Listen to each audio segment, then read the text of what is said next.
What is up, wrestling fans? Welcome to another Pay-Per-Viewpoint edition of the Smark Moment Smack Talk podcast. It's time for us to give our predictions and a preview and rundown of everything that we know currently for the AEW All Out 2025 event that is happening this Saturday at Scotiabank Arena in Toronto.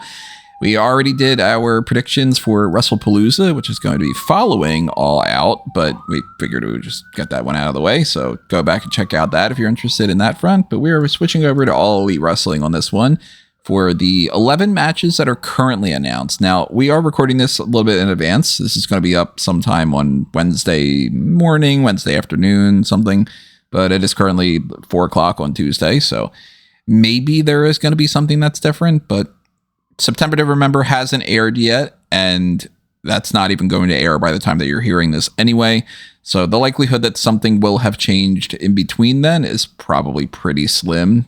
There are going to be things that are going to be adjusted on the card on Dynamite and Collision, but we don't know that yet. So we would have to do that on Thursday, and we don't record on Thursday, so it ends up being a whole other thing. So we are working with a little bit of some TBDs right now. And by the time we get around to the hot tags, we'll already know that information. So if that completely changes our point of view, or there are more matches added to this show, then we will talk about that on an update in the hot tags. But obviously, in the meantime, we got 11 matches that we're going to be breaking down here. And we always want to know what you have to say. So drop your thoughts in the comments below on whatever platform it is you're listening to us. And if it has no platform section, then hop on one of the ones that does. If you are on the YouTube side of things, make sure you hit the like button, subscribe, ring that notification bell, get your email alerts set up for the post show, which may or may not be immediately after the All Out show, depending on what the whole setup for the ESPN thing is. And if I feel like it, let's be perfectly honest, I think I'm more than likely going to be doing a combo post show. I've been kind of enjoying doing that, and then being able to just get like everybody involved, and it's just, to be frank, it's easier. So most likely after WrestlePalooza, but you know, hey, we'll see. But if you want to make sure that you help support us, some great ways to do that are to join a Patreon or the YouTube channel membership, or both if you're interested. Even $1 a month, greatly appreciated. $5 a month and up, you know, whatever it might be, that is actually going to give you early access. So like, I'm going to put this out there now, and the early access tier will give you the option of checking this out ahead of time.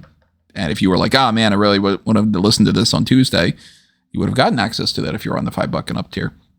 $10 and up is the Darkcast. Pick your poison. You get the request things, so keep that in mind too. Redbubble and TeePublic is where you can get your merchandise. And of course, check out the Discord server that we have as well if you are interested in just chatting it up randomly throughout the week. At any point in time, during pay-per-views, during episodes of TV, or just, hey, here's a meme, or, you know, whatever it might be. So, WrestlePalooza out of the way. I shouldn't click on that one. I should go to All Out, because that's what we're talking about here. 11 matches, as I said. One of them being on a pre-show that is different than what we have gotten before. And just to say, Kaun and Rob are also here on this podcast. Yeah, we're I didn't even introduce myself. That's a good point. Who the hell are we? Well, screw you. We don't need to tell you. I'm Flip Anderson. I'm Tony Mango. Callum Wiggins is here. Robert E. Felice is here. Yo. Yeah, hello. I'm used to the idea that we're still recording from the last podcast. You should know our voices by now. If you don't, I'm going to do the whole podcast like this. Just throw you all off. The pre-show this time around is not a 0 hour, and it is not a buy-in. It is the 8-woman Tornado Tailgate Brawl. And this is going to air on HBO Max and on TNT. I don't know. Maybe they've said this and I just didn't catch it because people don't like to clarify things going forward anymore in the world of professional wrestling. I don't know if this is going to be on YouTube, or if you have Triller, if you're getting the pre-show and all that too, because they're only advertising it from what I've seen as being TNT and HBO Max. So this might be one of those things where they're like, that can be a boost for TNT/HBO Max, and maybe people will convince them to go over that front or whatever. I don't know. I highly doubt that that's going to be a thing that makes people go, you know what, I think I'm going to sign up for HBO Max instead of whatever I'm normally doing. But I'm going to be interested to see what the difference is there. And with an 8-woman tag match, a tornado tag match on top of that being this tailgate brawl thing, there might not be another match on the card. And we might not get that other half hour that we normally get where it's like, if a typical AEW show starts at 3, that the 0 hour starts at 1:30, half hour talking and then an hour's worth of matches. It might just be this hour. I don't know. Have they said anything else that contradictory of that I'm unaware of? No, but I imagine anything can change. I also think we're getting more matches on this card. Or like on this pre-show card. I mean, it would be their MO to announce like a couple of additional matches, but maybe push it as the tailgate brawl show, but that's because it's been headlined by that. Yeah. So I mean, it's the first time that they're doing this slightly different variation of everything, but unless they actually specify the differences between that, we're not going to know until we know. So right now there is only one match that is announced for that, and that is the 8-woman tornado tag tailgate brawl situation. Megan Bayne, Penelope Ford, and the Triangle of Madness is Julia Hart and Skye Blue are up against Harley Cameron, Queen Aminata, Willow Nightingale, and Mina Shirakawa. No belts on the line, there were no stakes here. It's just a bunch of people that have been feuding with each other, going up against each other. And in typical AEW fashion, you throw a bunch of them in a big match. So anybody can win this, and it wouldn't be the most shocking thing in the world. I would be very surprised if like Penelope Ford got the pin for her team, for instance. But I think that the baby faces are going to win this one. I don't know why. There's no reason for me to like specify that. Just a hunch.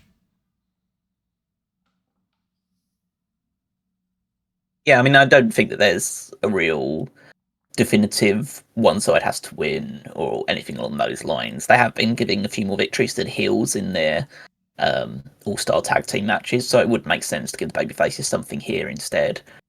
I think they have more of the prominent members. The only kind of top star on the heel side of things is Megan Bayne, whereas the other ones are kind of the more minions of that heel side of the group. So whereas you've got like Nightingale and Aminata and Shirakawa on the other side, so it feels like there's a bit more star power on the babyface side. So it seems more likely that the babyfaces will win. But it might play directly into what happens in the four-way match later on in the show. But, it seems obvious where they're heading. They're heading towards some kind of women's blood and guts match. It seems like that is the clear direction they're heading in. They've got a very clearly defined heel and babyface side. And the only thing that's unclear about that is what side of it Chris Statlander will end up sitting on. And we'll talk about that as we get on with things. But, yeah, and as we've mentioned, well, at least I've mentioned multiple times before, there's fewer surer bets in AEW than a women's hardcore match. And so I'm sure this will be a lot of fun to watch. Yeah, I think this will be a blast, and I see the baby faces winning. I think Willow wins for the team because I think they're setting up Willow and Stat in a major blow up or major reunion. It all depends on how a match we talk about later on the show goes and what they want to do with Stat. So let's go into that match then, because Chris Statlander, Tekla. I'll just say real quick because it's very quickly. I think another match on the pre-show will be the Acclaimed against the Swirl, but I can't say for sure. I guess we'll figure that out. I don't know why they're putting Jerry Lynn in place of Billy Gunn, but it's what they're doing, and whether or not it's a swerve, we'll see. But I think we get that match on the show, and it's a big pop for the wrap.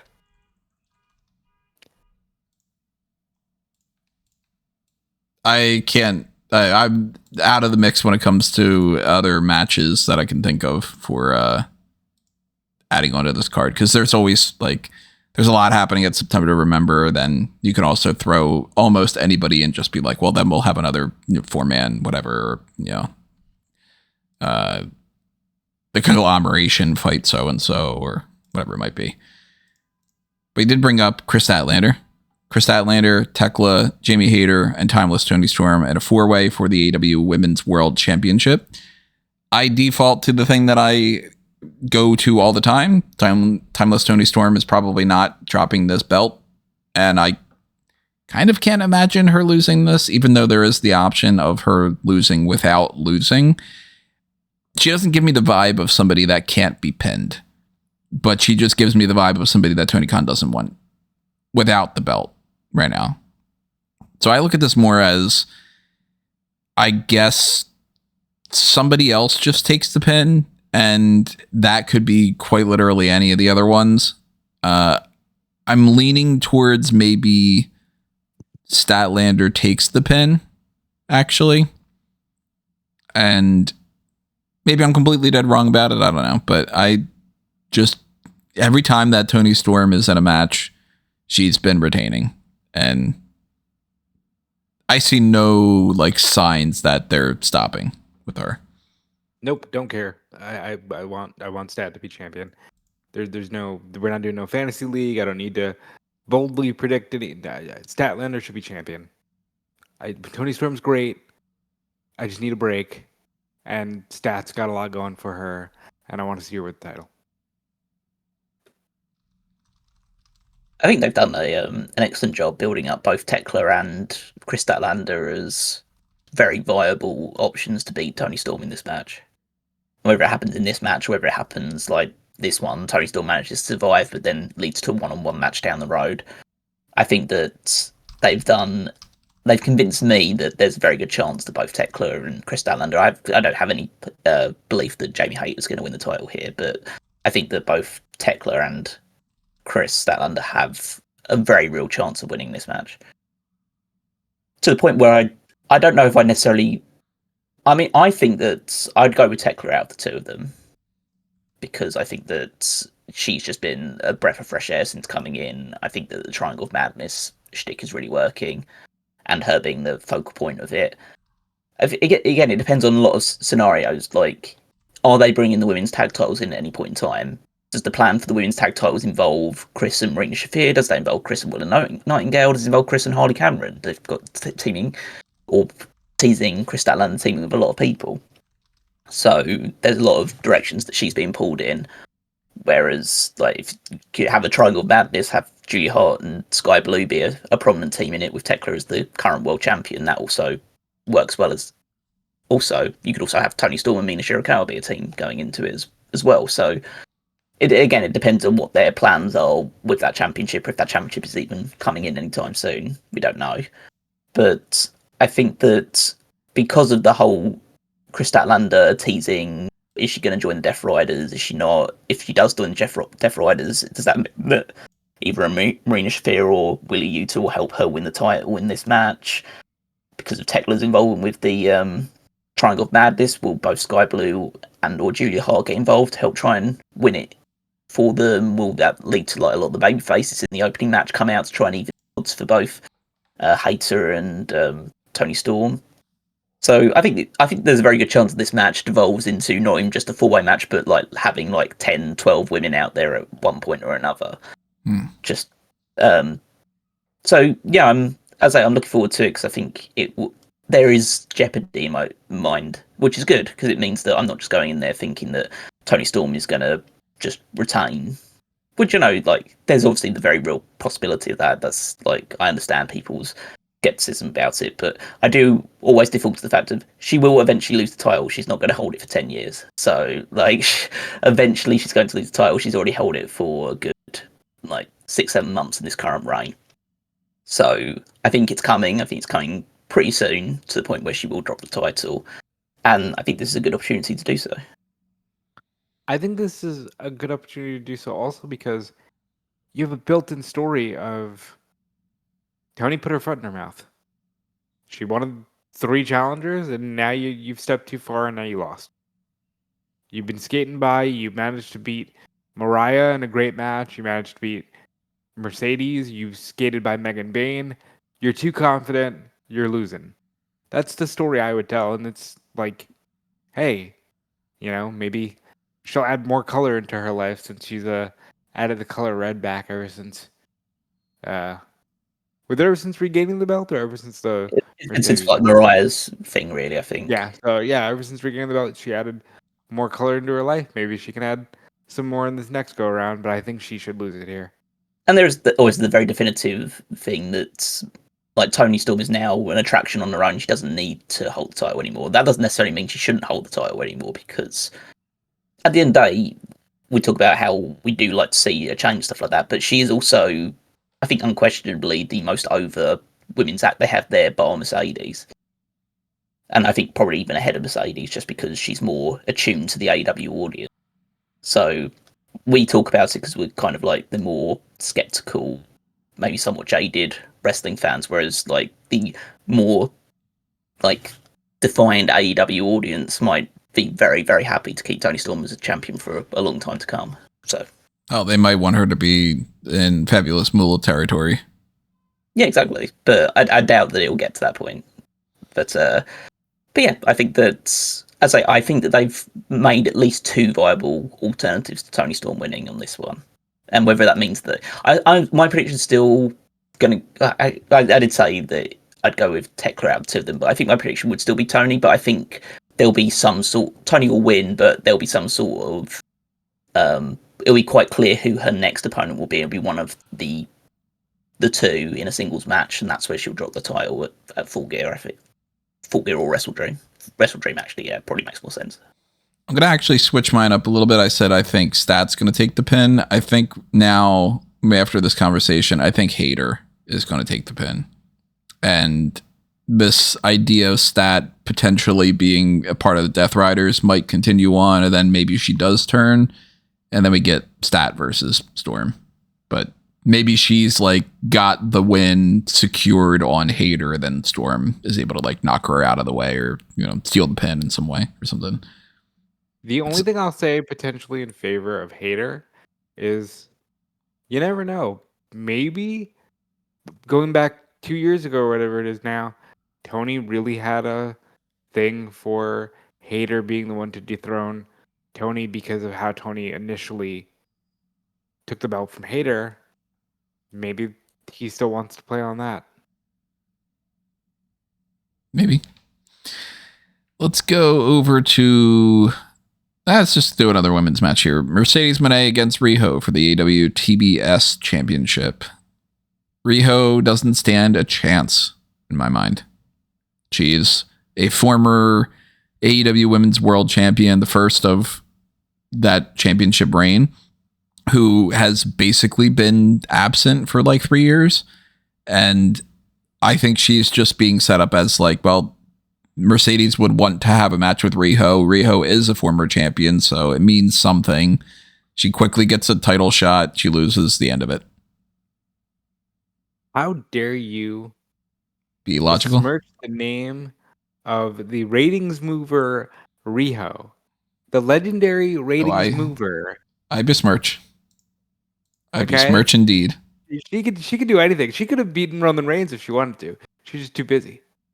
Okay. No, I think this match will be phenomenal, and I think it'll be a lot of fun. Mercedes will win and probably continue feuding with Alex Windsor. But yeah, I think they'll have a lot of fun here.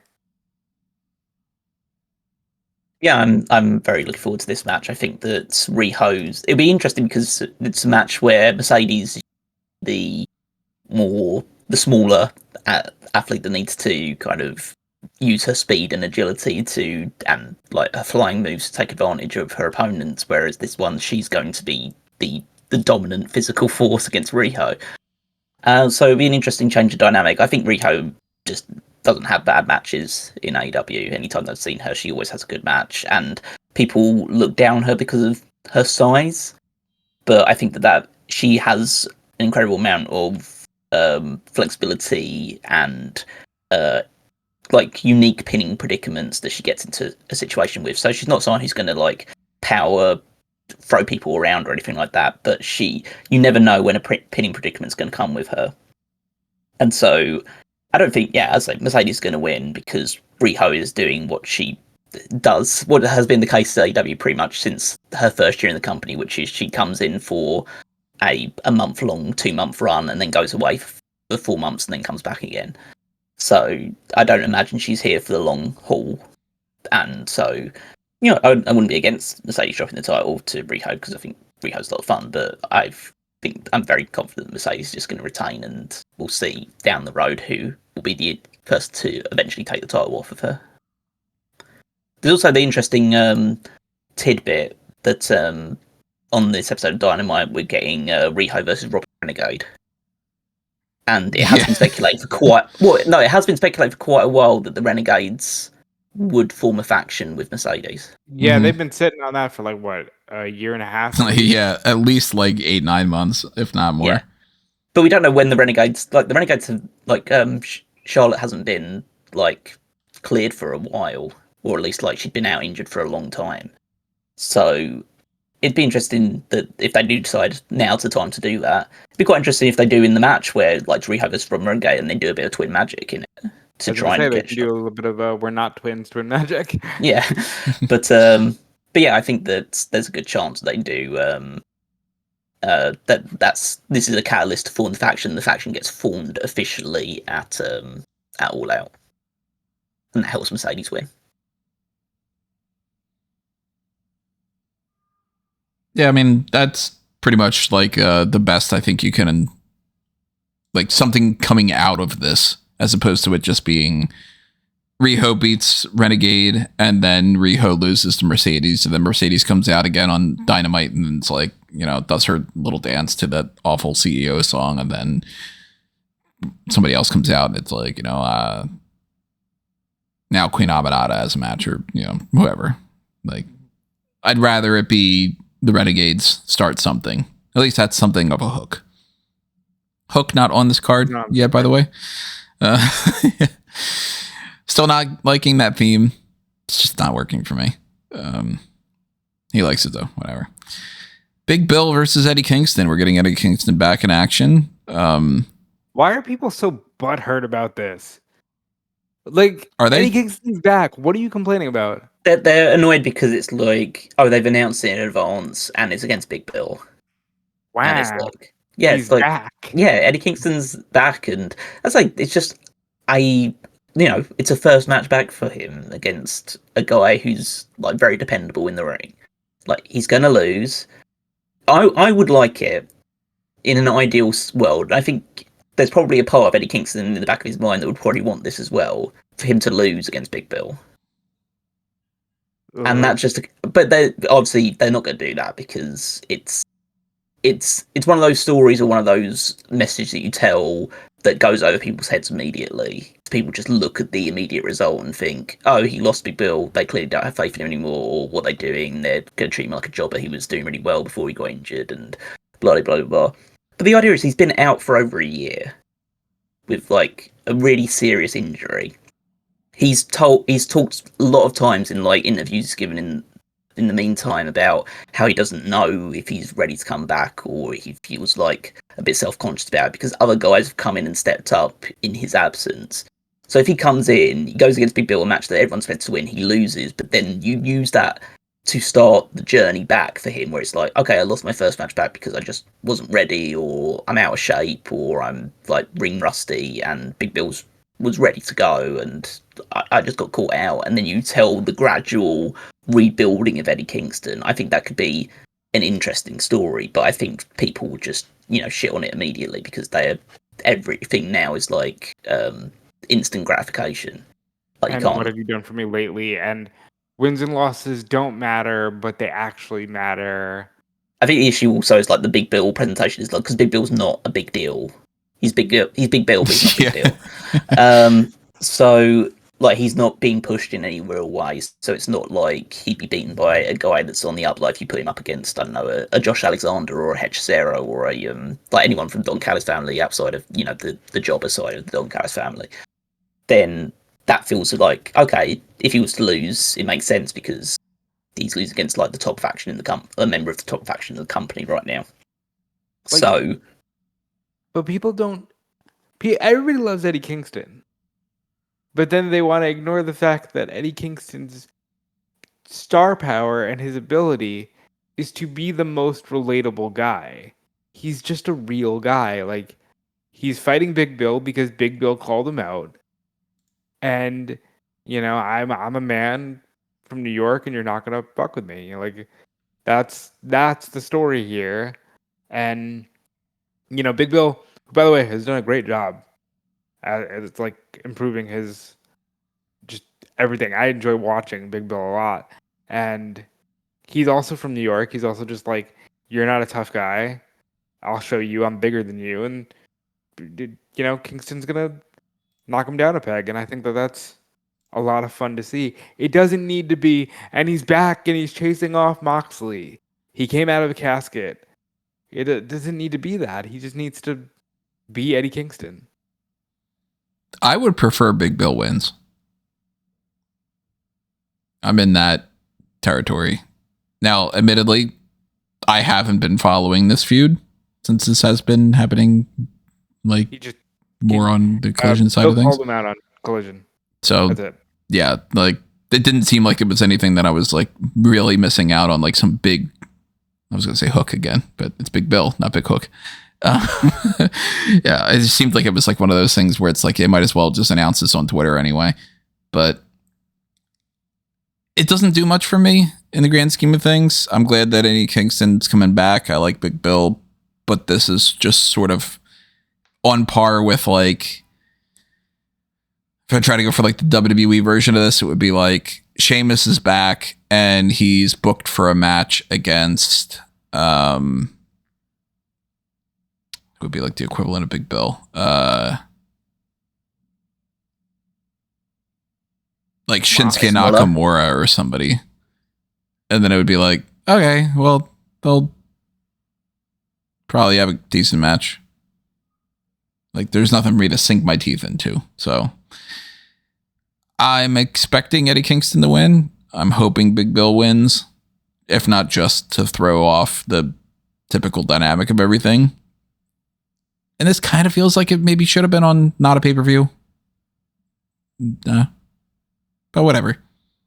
My thing is like, and this is very, very selfish of me, but I don't feel like hearing people pretend to be outraged if he loses.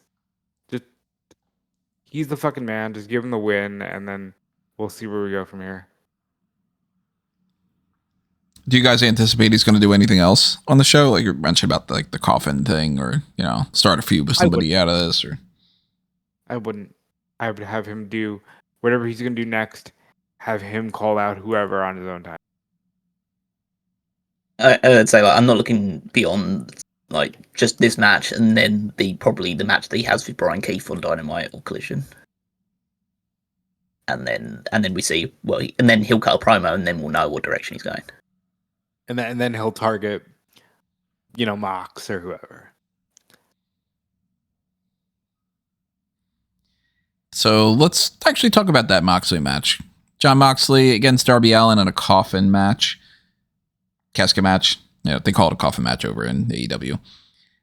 I no longer feel like it just needs to be Jon Moxley loses and that's the end of this feud. I don't think this feud should just keep going on. I think that this should end. But they've at least been doing a lot to have Moxley beat everybody else in the meantime that I am kind of second guessing. Maybe Darby Allin does lose this. Maybe this is a vehicle for Jon Moxley wins because Daniel Garcia gets involved and he's the difference maker and Darby just takes another loss. Right now, at this particular moment, 4:30 on Tuesday, I'm still thinking Darby Allin does win, but I went from 100% to 75 to now like 60-40. And I might be 50-50 even by the end of Dynamite. They don't slow down this Moxley thing at all. So I no longer feel like it's a given in that way. I do think it would be beneficial for Darby to win his signature match.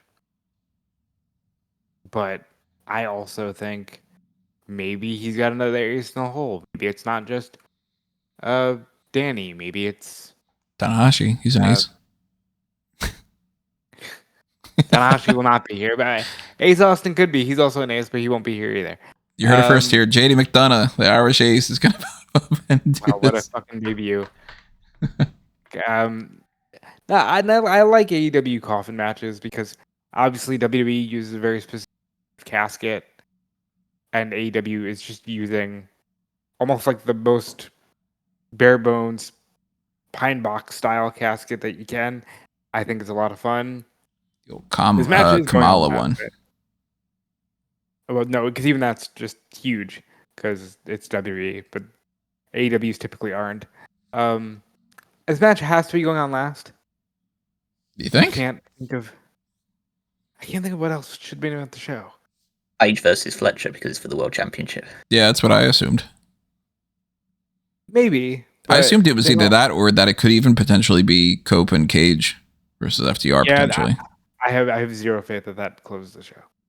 I don't think it will, but they historically end shows unless there's like a super special feud or match or a lights out match. It's typically the World Championship match. So I don't. But I feel like given these two and given what they mean to the company, it could be. You know, well, I'd say if this was the feud ender, but I think it's like the feud's far from over. I think.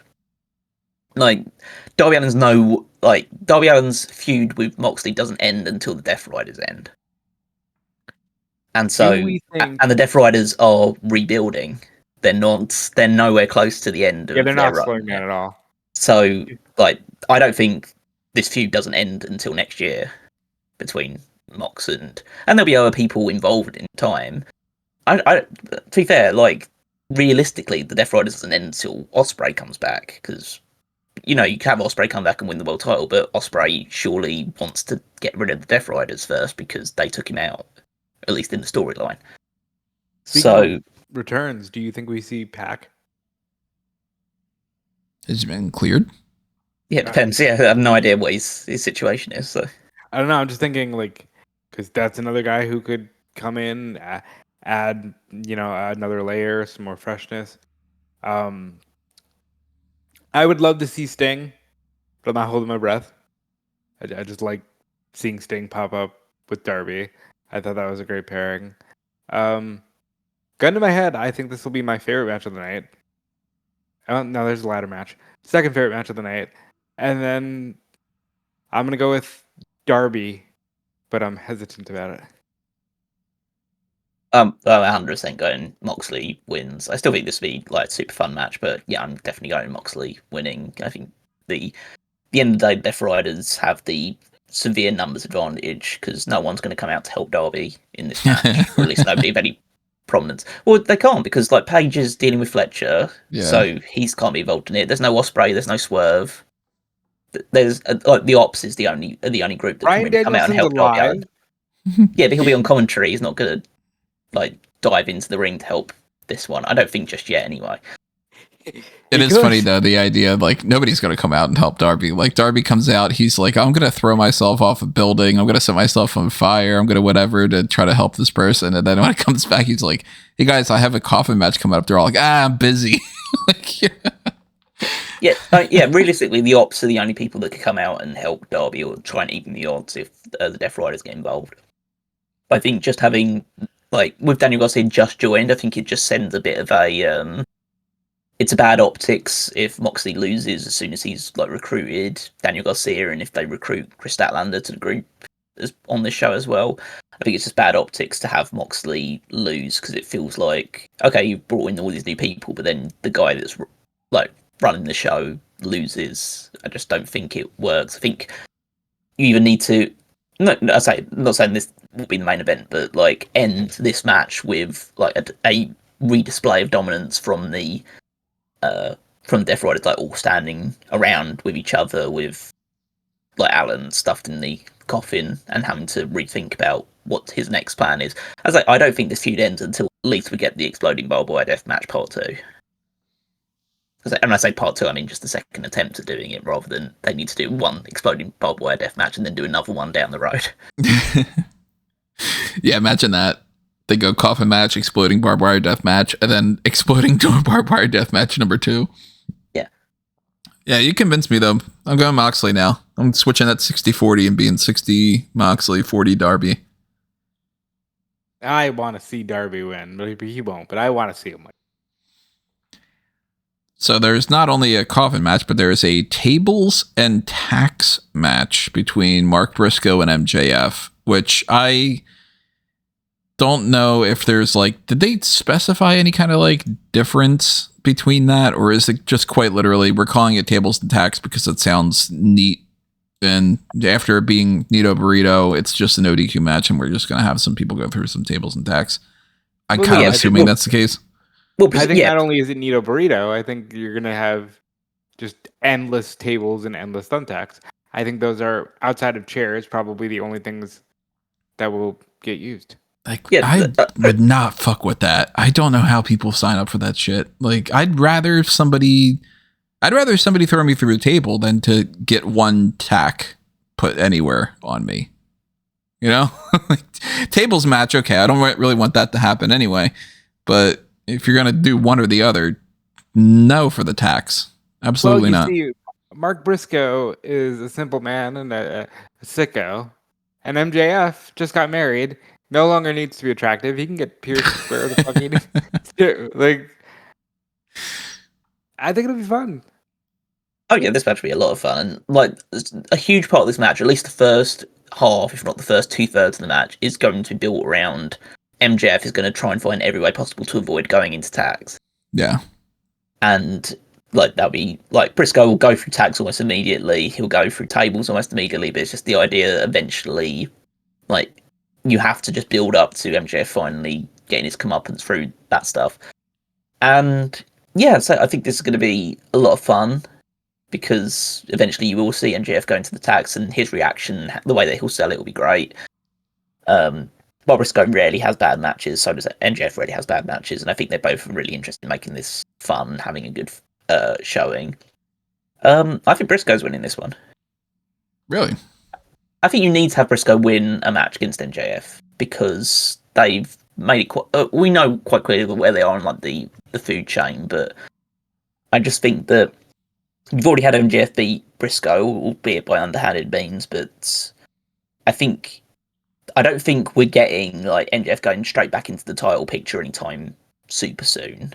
Even though he's got that contract, I don't think he's going to like immediately cashing it in. We know that he's going to be fighting Mystico at the upcoming 92nd anniversary CMLL show for the World Championship, where he'll almost certainly lose the world title because it's a mask versus title match. So I don't think Mystico's been unmasked on that show.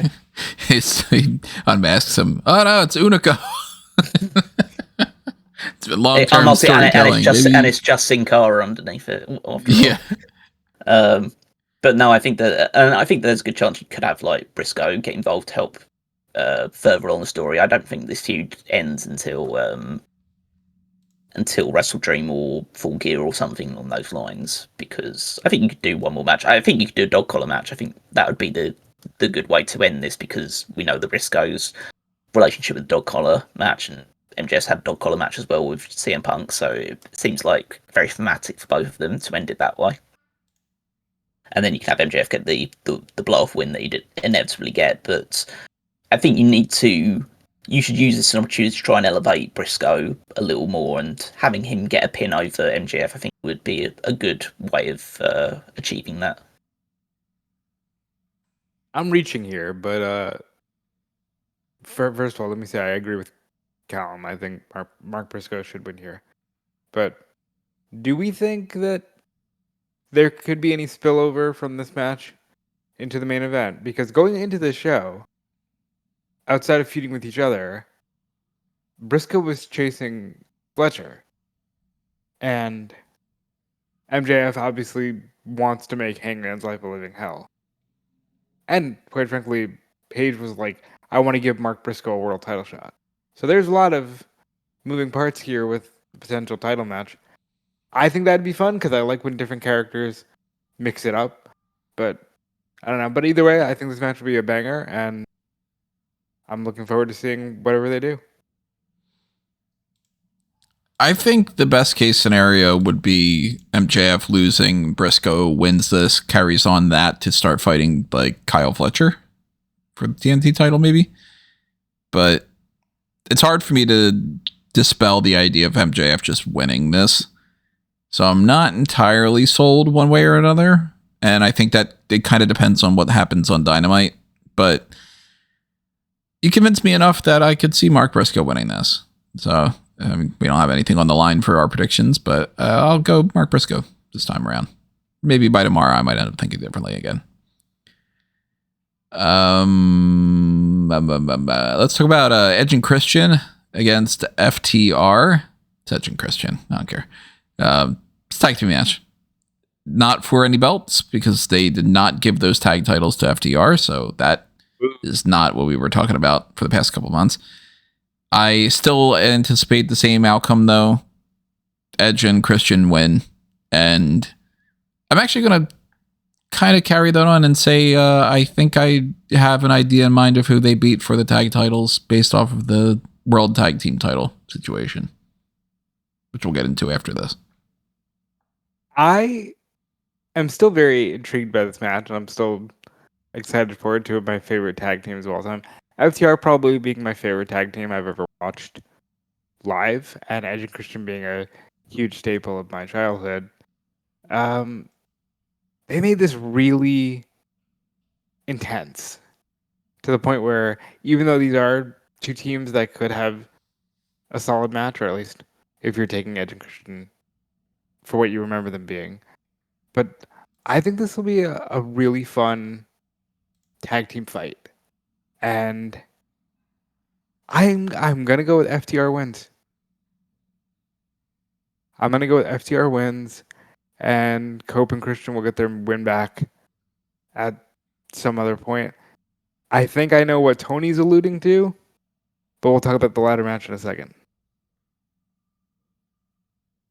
So I think that this will be the first match in trilogy between these two teams.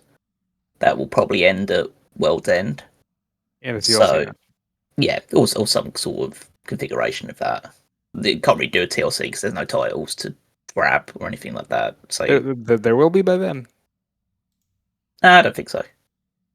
I'd say that I think that Cope and Cage will win this first match because it's in Toronto. It makes sense to do it. I don't think they want to kill the buzz of the crowd by having them lose to FTR here. But you have FTR just assault them after the match, and then you can immediately set up a rematch down the road, which FTR will win, and then you do the rubber match at World's End.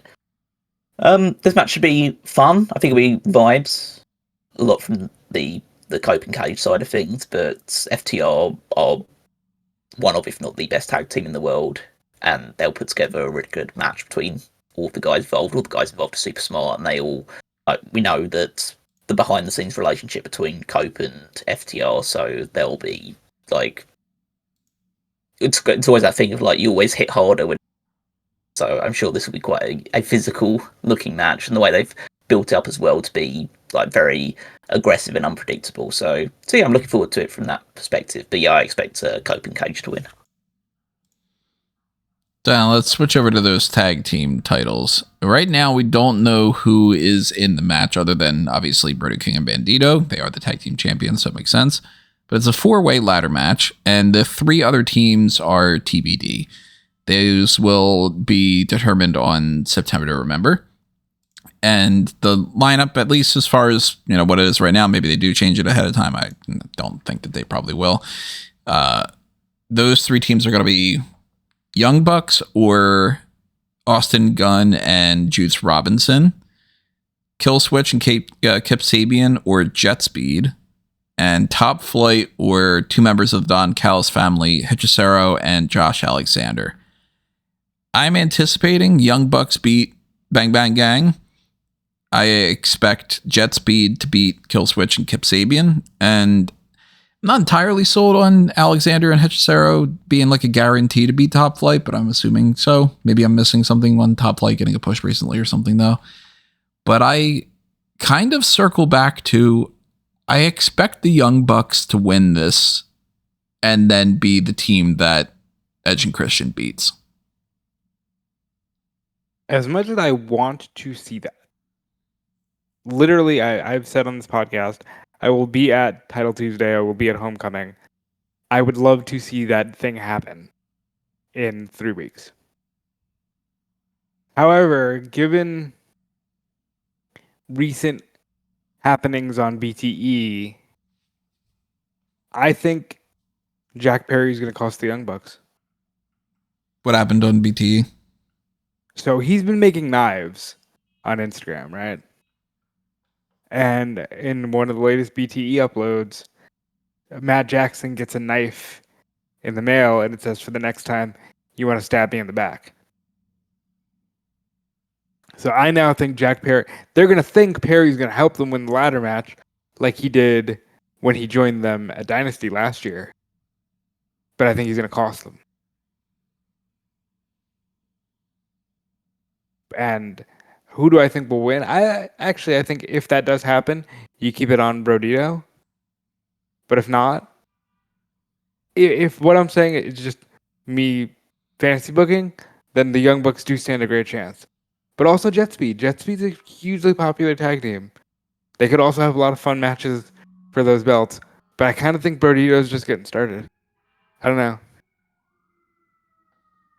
I think it's just way too soon to take the titles off of Brodito. They didn't set them up to be the team that eventually dethrones the Hurt Syndicate, albeit through a triple threat tag match. But I don't think they've done that just so they can then drop the belts in a 4-way match a couple of weeks later.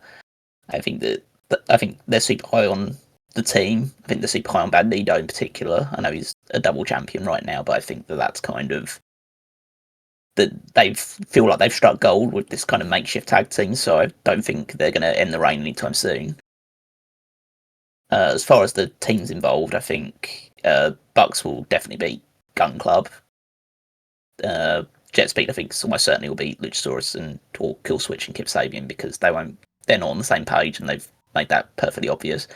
The Top Flight and Alexander Hechicero is more up in the air because just by the kind of their standings of the pecking order, it makes far more sense to do Alexander and Hechicero, but Top Flight will probably be better in a ladder match. Yeah, but I also feel like you have the Bucks and you have Jet Speed. You don't need Top Flight. No, and you got Bandito as well, so you don't need to necessarily have Top Flight. And yeah, Alexander and Hechicero could add something a bit different to the match, being more ground-based technical wrestlers. And also, for the love of God, I'd be okay with them not doing another ladder match after one of them broke their leg the way that they did at that Supercard show. Yeah. Ooh. And also, it gives opportunity for combinations between Hechicero and Bandito, which would be great because they're excellent match, the recent Ring of Honor pay-per-view, and then also interesting Josh Alexander and Bandito, because I think that Josh Alexander's going to be the guy that wins the Ring of Honor World title from Bandito when the time's right. So yeah, I think that it should be a fun match. I'm a little bit burnt out on ladder matches in general because they just happen all the time. But I think that it should be fun with all the teams involved and some crazy spots and situations out of it. But yeah, I'm very confident Brodito retain the title here. Obviously, if the Young Bucks don't get in this match, then my prediction goes out the window. Yeah, and then I'm gonna go Brodito if that's the case. But if the Young Bucks are in there, I'm still gonna lean a little bit more towards them. We also don't know. Go ahead. Gun to my head, I'm gonna go Jet Speed.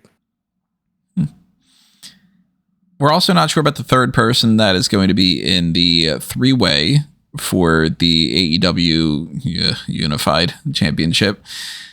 It's Kazuchika Okada, it's Konosuke Takeshita, and it's either the Beast Mortos or Mascara Dorada. I anticipate Dorada winning that, and Dorada being the one that takes spin in the match. So that way, Okada and Takeshita can have their thing. Okada retains, but he doesn't beat Takeshita, so it ends up just kind of kicking the ball down the road for another, future match. I'm gonna go Beast Mortos gets in. Takeshita has him beat. Okada throws out Takeshita, steals a pin. Build that tension. I think that I'd say that you can't really go wrong with either Dorado or Beast Mortos getting in the match. They're both really good, and they both be good foils for both Okada and Takeshita. I mean, the whole idea is that Okada and Takeshita will probably start off somewhat in a team setting because of their connections with Don Callis family, but I think that will break down pretty quickly. This whole thing is just like a teaser for the inevitable Okada versus Takeshita one-on-one match down the road, but for now, you just throw another person into it to add a different dynamic and a person for them to pin, or for Okada to pin more specifically. But yeah, regardless of who the third man is, Okada's retaining the title here, and Takeshita is going to be annoyed about it and moves further down the road to a future match between those two. Do we get, in your opinion, do we get the match outright, or do we make it like the finals of the Continental Classic? I think that they. I mean, it's interesting. I think there's a good chance that they're in a group match, or they're in the same block of the Continental Classic, and then Takeshita beats Okada there, but then doesn't make it to the final against Okada, but loses like in the semi-final. Because we also have to consider that Takeshita's probably soon going to be the IWGP World Champion. What's been the updates on that? Do they have like a match announced or anything yet? Not that I'm aware of, or if there has been announced. Yeah, isn't he fighting him at? Is it King of Pro Wrestling? Isn't he fighting him? I don't know. You'd have to ask someone who actually cares about New Japan at the moment. Well, God, if you're not doing that, why would I care? Like I'm not gonna follow along yet. Yeah, Konosuke Takeshita set for King of Pro Wrestling. King of Pro Wrestling, and so by the time they actually do fight, he might already be the IWGP World Champion. Yeah, so might be a title match. Who knows? Belt, probably winning on October Maybe that's 13th. Maybe that's their idea for the main event of Wrestle Kingdom, to try and get more attention. It's going to be Takeshita versus Okada for both the IWGP and the AEW Unified Championships. And then you can have another unified but not unified double champion. But now it's even more unified because it's unified with the IWGP title. Yeah, Okada's retaining this, though. Oh, definitely, yeah.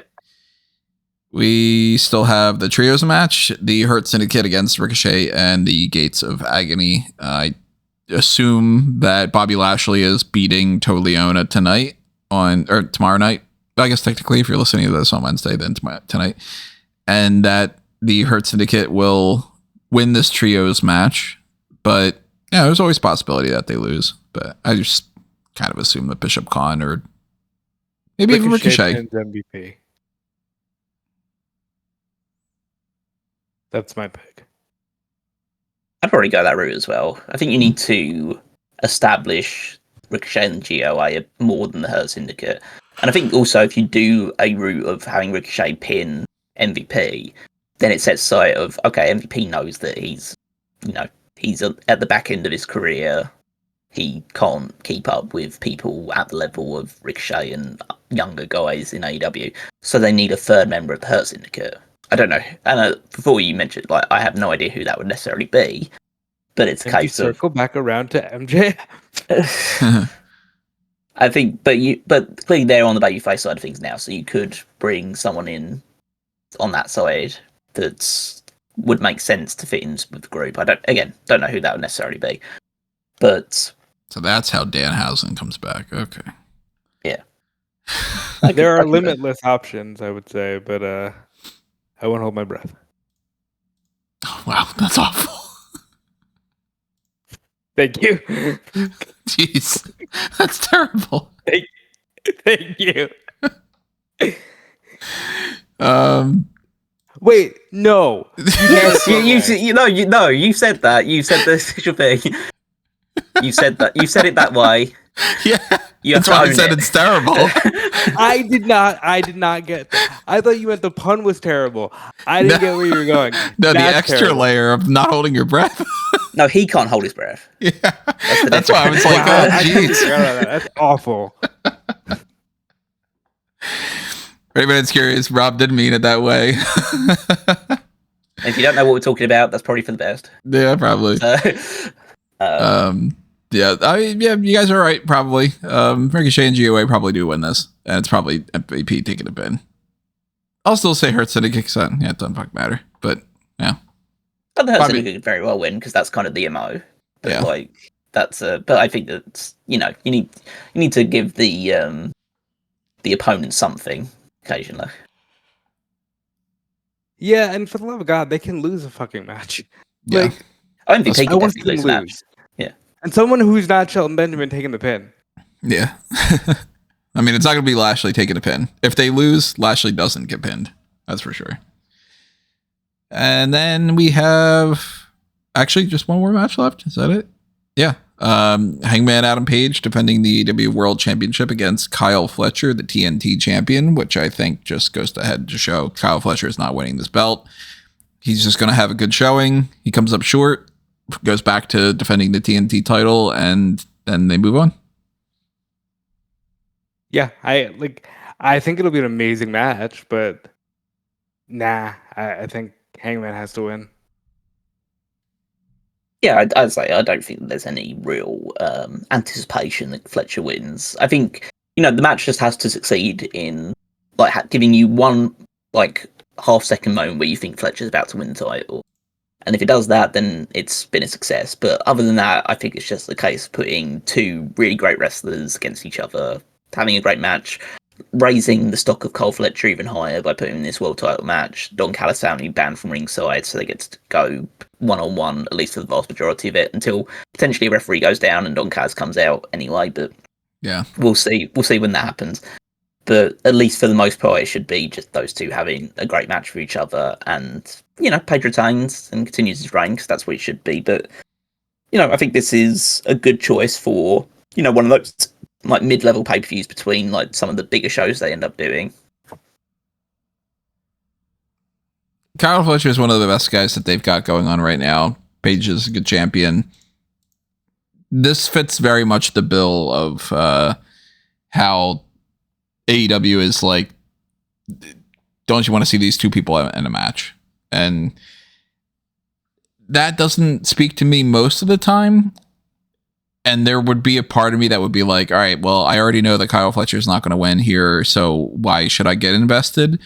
But I'll admit that I'm curious enough to just see the match, that this is one of those scenarios where I'm like, okay, well, this will have my attention, despite the idea that I would sit there and go, okay, let me already write up that Hangman Adam Page retained, and then just get that ready for, the updates, and kind of already set myself up for that. And, Well, not to be like, I don't like being the guy that like compares between AEW and WWE that often, but the World Championship match on the WWE show is basically an equivalent to this, in that we know that Cody's not going to lose the title, but he's probably going to have a good match with Drew McIntyre, and these two are good. But it's a case of, this is probably going to be a better match than Cody and Drew have. So I would say so. This levels it up a little bit more. I would also say, like, if Kyle can stay healthy, this is your guy for the next 10 years. Oh, like, yeah. I mean, this is setting him up for, in 2 years' time, he will be the champion against a guy at All Out that's on the way upwards. Like, Kyle Fletcher's only 26 years old. He's got so much more development to do, and he's already like one of the top guys they have.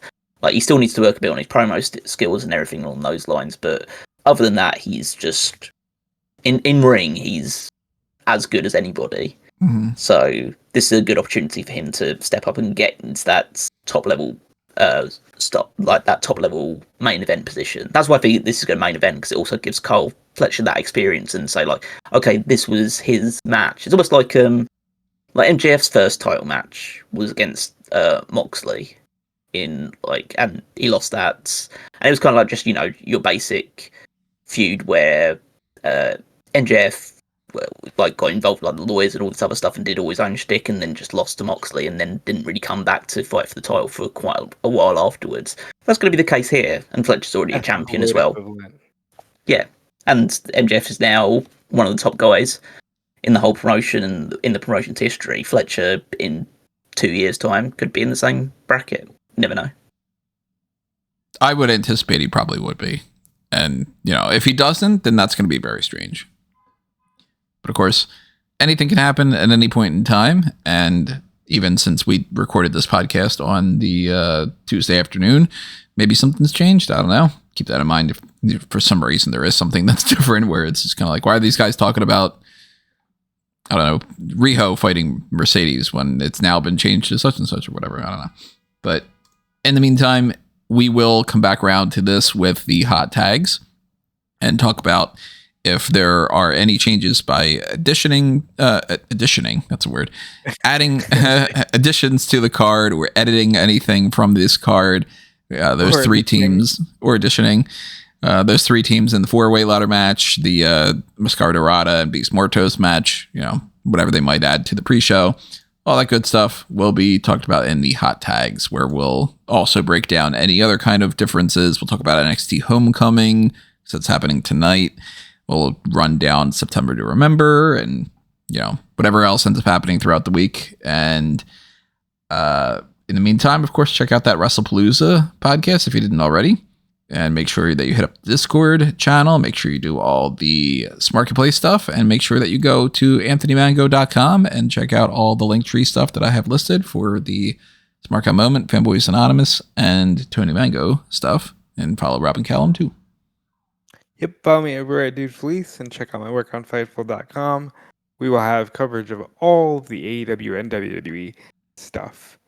And yeah, check out what Callum has going on as well. Follow me on Twitter and Blue Sky at Weekmeister14. Check out the Power Rankings every Saturday on smarkamoment.com, where I rank the WWE superstars based on their previous week's performances.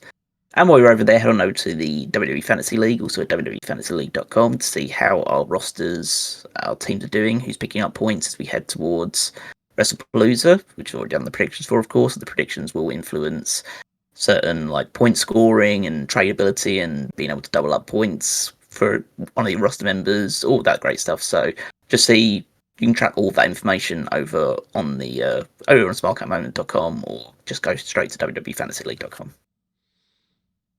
And as a reminder, everybody, hot tags coming up next. Then WrestlePalooza is going to be following All Out. So stay tuned for all that. SmarkOutMoment.com and elsewhere. Make sure you get your email alerts set up, and we will see you with the hot tags and then the post shows or post show, depending on what ends up happening. Adios for now, everybody. Thanks for listening, and we will see you next time. This has been another Smark Out Moment, and we're being counted out.